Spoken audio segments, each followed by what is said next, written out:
കലക്കി വെച്ചേക്കണേണ്. കണ്ട ഇതേപോലെ ഇരിക്കുള്ളൂ. കണ്ട ഇതേപോലെ ഒഴിച്ചു കൊടുക്കാം. ഇത് രണ്ട് ഗുണങ്ങൾ, കീടങ്ങളുടെ ശല്യങ്ങളും ഒന്നും ഉണ്ടാവൂല കേട്ടാ. ഇനി ഇതൊരു ഹൈബ്രിഡ് ചേമ്പാണ് കേട്ടാ. എന്ന് വെച്ചാൽ ഇഷ്ടം പോലെ ഉണ്ടാവണ വെറൈറ്റി ആണ്. എല്ലാവർക്കും സുൽഫത്ത് ഗ്രീൻ ഡയറിയിലേക്ക് സ്വാഗതം. ഇതിപ്പോ കുംഭമാസത്തിൽ നട്ട ചേമ്പാണ്.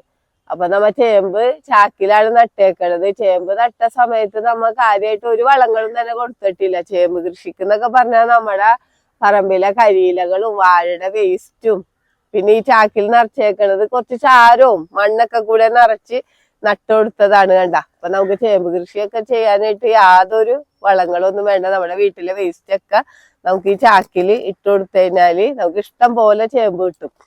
അപ്പൊ ചാക്കില് ചേമ്പ് നടണേന്റെ ഉദ്ദേശം എന്ന് വെച്ചാൽ നമുക്ക് വിളവെടുക്കാൻ ഭയങ്കര എളുപ്പമാണ്. അപ്പൊ ഞങ്ങളുടെ ഈ പ്രദേശത്ത് എന്ന് വെച്ച് കഴിഞ്ഞാല് പറമ്പില് നമ്മ ഒരുപാട് തവണ ചേമ്പ് നട്ടിട്ട് ഒരു ചേമ്പും ഉണ്ടാവൂലായിരുന്നു. വെറുതെ ഈ വെള്ളക്കെട്ടും അങ്ങനത്തെ ഉള്ള ഉപ്പ് പ്രദേശമൊക്കെ കൂടിയുള്ള. അപ്പൊ അങ്ങനെയാണ് ഞാൻ ചാക്കില് ചേമ്പ് നടാൻ തുടങ്ങിയത്. ചാക്കില് ചേമ്പ് നടാൻ തുടങ്ങിയപ്പോ നമുക്ക് ഇഷ്ടം പോലെ ചേമ്പ് കിട്ടി തുടങ്ങി. അപ്പൊ നമുക്ക് വിളവെടുക്കാനാ ഭയങ്കര എളുപ്പം. ഈ ചാക്ക് അങ്ങോട്ട് കീറി കഴിഞ്ഞു കഴിഞ്ഞാല് നമുക്ക് വിളവെടുക്കാനും എളുപ്പമാണ്. പിന്നെ ചേമ്പിന്റെ ഒക്കെ ഒരു പ്രത്യേകത, നമുക്ക് ചേമ്പിന്റെ താളും എല്ലാം കറി വെക്കാനായിട്ട് എടുക്കുകയും ചെയ്യാം. നമുക്ക് ഒട്ടും പരിചരണവും വേണ്ട. വീട്ടിലെ വേസ്റ്റ് ഒക്കെ വെച്ച് കൃഷി ചെയ്താൽ മതി. നമുക്കിപ്പോ മഴക്കാലമൊക്കെയുള്ള വരാൻ പോണത്. അപ്പൊ മഴക്ക് മുമ്പ് നമുക്ക് എന്തെങ്കിലും ഒരു സ്ലറി രൂപത്തിലുള്ള വളങ്ങള് കൊടുത്തു കഴിഞ്ഞാല് നമുക്ക് പിന്നെ യാതൊന്നും തന്നെ ചെയ്യേണ്ടില്ല. കാരണം നമ്മ പൊതയൊക്കെ ഇട്ട് കൊടുത്ത് നിറച്ച് കരിയിലാണ് ഈ ചാക്കിൽ നിറച്ചേക്കണത്.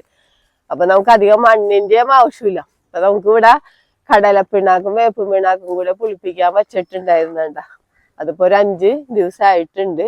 അപ്പൊ നമുക്ക് മഴയൊക്കെ കൂട്ടി പിടിക്കണേക്ക് മുമ്പ് നമുക്ക് ഇത് ഒഴിച്ചു കൊടുത്തു കഴിഞ്ഞാൽ പിന്നെ നമുക്ക് യാതൊന്നും, നമുക്ക് ഈ ചേമ്പിന്റെ അരിയത്തേക്ക് പിന്നെ തിരിഞ്ഞു നോക്കേണ്ട ആവശ്യമില്ല. പിന്നെ നമുക്കിത് വിളവെടുക്കാൻ വന്നാൽ മതി. അപ്പൊ ഈ വളം എന്ന് പറഞ്ഞു കഴിഞ്ഞാല് ഇഷ്ടം പോലെ നമ്മ പച്ചക്കറികൾക്കായാലും ചേമ്പിനായാലും ചേനക്കായാലും ഒക്കെ ഒഴിച്ചു കൊടുത്തു കഴിഞ്ഞാല് നന്നായിട്ട് തന്നെ വിളവ് കിട്ടും. നമുക്ക് വലിയ പ്രയാസവും ഇല്ല ഈ വളം ഉണ്ടാക്കാനായിട്ടും ഇത് കിട്ടാനായിട്ടും. നമുക്ക് ഏത് കടയിൽ നിന്നായാലും കടലപ്പിണ്ണാക്കും കിട്ടും, വേപ്പും പിണ്ണാക്കും കിട്ടും. പിന്നെ നമുക്ക് കൂടുതൽ വളവും വേണ്ട. നമുക്ക് ഇപ്പൊ വേനൽക്കാലത്തൊക്കെ നമുക്ക് വെള്ളത്തോടൊപ്പം തന്നെ കൊടുക്കാനും പറ്റും. അപ്പൊ കൃഷി ചെയ്യണവർക്കൊക്കെ ഏറ്റവും കൂടുതൽ ഒരു ഉപകാരപ്പെട്ട വളം ഉണ്ടായി കടലപ്പിണ്ണാക്കിന്റെ സ്ലറി എന്ന് പറഞ്ഞു കഴിഞ്ഞാല് നമുക്കൊരു ബക്കറ്റിലൊക്കെ കലക്കി വെച്ച് കഴിഞ്ഞാല് പച്ചക്കായാലും പൂച്ചെടികൾക്കായാലും കിഴങ്ങുവർഗ്ഗങ്ങൾക്കായാലും ഒക്കെ ഒഴിച്ചു കൊടുത്തു കഴിഞ്ഞാല് നന്നായിട്ട് ഫ്ലവർ ചെയ്യുകയും ചെയ്യും. നന്നായിട്ട് കിഴങ്ങുവർഗ്ഗങ്ങളൊക്കെ ഉണ്ടാവുകയും ചെയ്യും. അപ്പൊ നമുക്കത് എങ്ങനെയാണ് ഒഴിച്ചു കൊടുക്കേണ്ടതെന്ന് നോക്കാം. അപ്പൊ നമ്മ കപ്പലണ്ടി പിണ്ണാക്ക് നമ്മ പുളിപ്പിച്ചത് എങ്ങനെയാന്ന് വെച്ച് കഴിഞ്ഞാൽ നമ്മിപ്പോ 1 കിലോ കപ്പലണ്ടി പിണ്ണാക്ക് അതിലൊരു 200 ഗ്രാം വേപ്പും പിണ്ണാക്ക ഇട്ടിട്ടുള്ളൂ. എന്നിട്ട് നമുക്ക് കുറച്ച് വെള്ളത്തിൽ ഇപ്പൊ ഒരു 5 ലിറ്റർ വെള്ളത്തിലൊക്കെ നമ്മ നന്നായി കലക്കി വെക്കാം. അത് കഴിഞ്ഞിട്ട് നമുക്കൊരു 10 ഇരട്ടി വെള്ളം ചേർത്തിട്ട് വേണോട്ടെ നമുക്ക് ഒഴിച്ചു കൊടുക്കാനായിട്ട്. അല്ലെങ്കിൽ ചെടികളൊക്കെ കരിഞ്ഞു പോകും. അപ്പൊ വളരെ നേർപ്പിച്ചിട്ട് നമ്മ ഒഴിച്ചു കൊടുക്കാൻ പാടുള്ളൂ. അതിന്റെ തെളി ഒഴിച്ചു കൊടുത്തിട്ട് ബാക്കി നമുക്ക് ഇതേപോലെ ചേമ്പിനോ പച്ചക്കറികൾക്കൊക്കെ ഒഴിക്കുമ്പോൾ നിങ്ങൾ അതിന്റെ തെളിഭാഗം മാത്രം ഒഴിച്ചു കൊടുത്താൽ മതി. അടിയിൽ ഊറണത് നമുക്ക് വാഴക്കോ ചേമ്പിനോ ചേനക്കൊക്കെ ഒഴിച്ചു കൊടുക്കാം. അപ്പൊ നമ്മിപ്പോ ഇത് ചേമ്പിനാണല്ലോ, ചേമ്പിന് നമുക്ക് അതൊന്നും നോക്കേണ്ട കാര്യമില്ല. വേണ്ട നമ്മ ഇതേപോലെ കലക്കി വെച്ചേക്കണേണ്. വേണ്ട ഇതേപോലെ ഇരിക്കുള്ളൂ. അപ്പൊ അത് നമുക്കിപ്പോ നേർപ്പിച്ചിട്ട് തന്നെ ഒഴിച്ചു കൊടുക്കാം. നമ്മ വേണ്ട വെള്ളത്തിലോട്ട് ഇപ്പൊ നമുക്ക് ഒരു ഇതേപോലെ നേർപ്പിക്കാം. എന്നിട്ട് നമുക്ക് ഒഴിച്ചു കൊടുക്കാം. അപ്പൊ നമുക്കൊക്കെ ചേമ്പിന് എല്ലാത്തിനും ഒഴിച്ചു കൊടുക്കാം. ഇപ്പൊ വലിയ മഴക്കാലമൊന്നും അല്ലല്ലോ. അപ്പൊ നമുക്ക് കണ്ട ഇതേപോലെ ഒഴിച്ചു കൊടുക്കാം. ഇത് 2 ഗുണങ്ങൾ, കീടങ്ങളുടെ ശല്യങ്ങളും ഒന്നും ഉണ്ടാവൂല കേട്ടാ. ഇത് ഒഴിച്ചു കൊടുത്താൽ നമ്മ വേപ്പും പിണ്ണാക്ക് കീട നിയന്ത്രണത്തിനൊക്കെ നല്ലതാണല്ലോ. അപ്പൊ നമുക്ക് കീടങ്ങളുടെ ശല്യങ്ങൾ ഉണ്ടാകൂല. വേണ്ട നമ്മളെ പൊതയൊക്കെ ഇട്ട് കൊടുത്തേക്കണേണ് നമ്മ നട്ടേനപ്പോ. നല്ല ചൂട് സമയമായിരുന്നല്ലോ. ഒരുപാട് ചേമ്പ് ഇട്ടിട്ടുണ്ട്. പിന്നെ ഇതൊരു ഹൈബ്രിഡ് ചേമ്പാണ് ട്ടാ. എന്ന് വെച്ച് കഴിഞ്ഞാൽ ഇഷ്ടം പോലെ ഉണ്ടാവണ വെറൈറ്റി ആണ്. അപ്പൊ നമുക്കൊരു മൂടൊക്കെ ഉണ്ടെങ്കിൽ തന്നെ ഇഷ്ടം പോലെ ചേമ്പ് പറിച്ചെടുക്കാം. നല്ലൊരു വെറൈറ്റി ചേമ്പും കൂടിയാണിത്.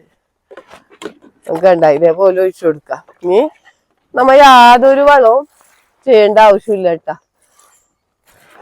ഇനി കുറച്ച് മണ്ണ് മഴക്കാലത്ത് ഇട്ട് കൊടുത്താൽ മതി. ഇതിലിപ്പോ മണ്ണിടേണ്ട ആവശ്യമൊന്നുമില്ല. നമ്മ ആവശ്യത്തിന് നിറച്ച് കരിയിലേം ഞാൻ പറഞ്ഞില്ലേ വാഴയുടെ താഴെയും ഒക്കെ വെട്ടിയിട്ടാണ് നമ്മ ഈ ചാക്ക് നിറച്ചേക്കണത്.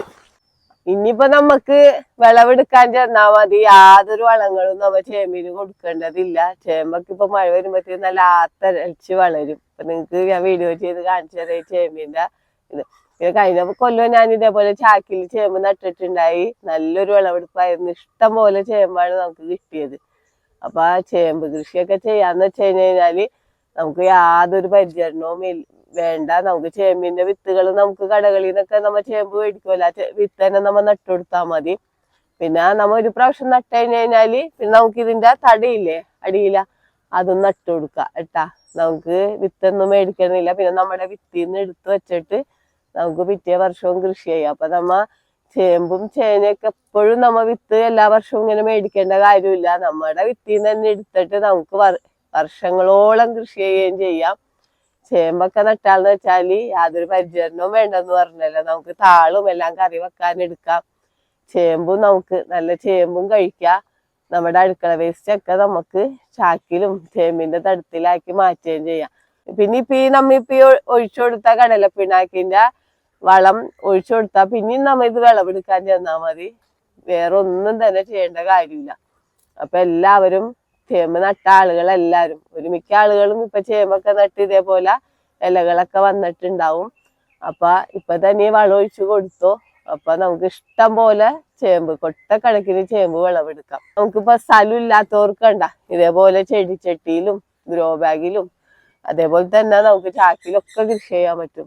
നമുക്ക് പറമ്പ് മണ്ണൊന്നും തന്നെ വേണമെന്നില്ല. പണ്ട് കാലത്തൊക്കെ നമ്മ ചേമ്പ് കൃഷി ചെയ്യണമെങ്കിൽ ഒരുപാട് സ്ഥലമൊക്കെ വേണമായിരുന്നു. ഇന്നിപ്പോ സ്ഥലം കുറഞ്ഞവർക്ക് നമുക്ക് പല രീതിയിൽ ഡ്രമ്മുകളിലോ എന്തിലും വേണമെങ്കിലും നമുക്ക് ചേമ്പ് കൃഷി ചെയ്യാം. അപ്പൊ എല്ലാവരും 2 or 3 മൂടെങ്കിലും ചേമ്പ് നമ്മുടെ വീട്ടിൽ നട്ടുപിടിപ്പിക്കുക.